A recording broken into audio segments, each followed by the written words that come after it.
Napakaraming ligpitin at tambakan na nga yan siya na para bang merong pahanda sa kanila sa sobrang daming liligpitin ni ate girl. Bagong araw, panibagong paglalaro na naman sa buhay. Hoy, hindi ka maglalaro. Panibagong gawain at panibagong mga kalat na naman nga yung makikita nyo. Pero sana ay hindi kayo magsawa dahil yan lang naman talaga yung maipapakita ni ate girl sa inyo. Yan lang din talaga yung paikot-ikot na nangyayari sa buhay ni ate girl at hindi naman ako nagsasawa kaya sana kayo rin. Manood lang kayo dyan dahil hindi naman kayo napapagod, ako naman yung naglilinis. Hoy, bakit ka nangaaway?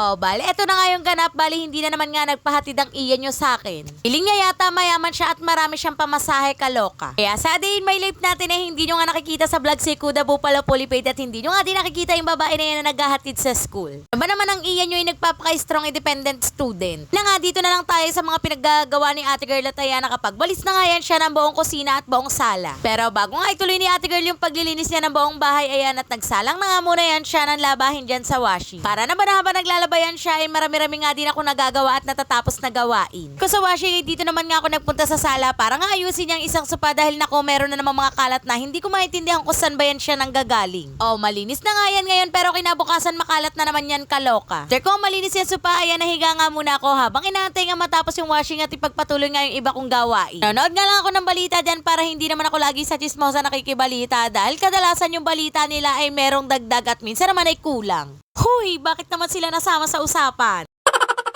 Ayan, habang nanonood ako ng balita ay dumating na nga din ang inyong daddies ko at pinagtimpla ko nga lang siya yan ng kape. Dami na naman nga niyang baon na kwento galing sa company pero hindi ko naman kilala yung kinakwento niya.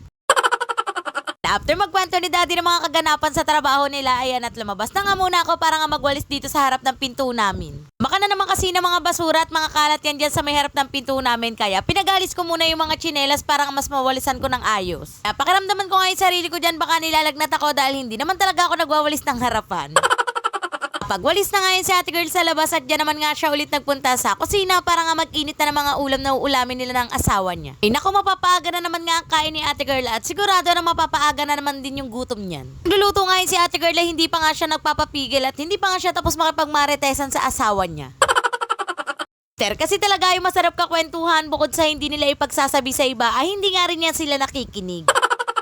Forward na kapag init na nga ako ng ulam at nakapagprito na din dahil alam niyo naman pag breakfast hindi mawawala yung mga pritong ulam. Alam niyo ba kapag dinner nagiging breakfast din, paano ba naman yung daddy isko nyo ay hindi nga yung sanay ng ulam na walang prito? At isang itlog basta may prito ay solve na nga ang kain yan. After namin kumain ni daddy, umakyat nga kami sa taas para magpahinga at mag-cellphone at nung kinatanghalian naman ayan at umarangkada naman nga ako sa pagliligpit. Ipa nga yung ligpitin na yan kaya napakarami na para bang may naganap na handaan pero naipon lang talaga yan. Napakasarap mayat maya kumain pero napakasakit sa damdaming pag magliligpit ka ng ganyang karami.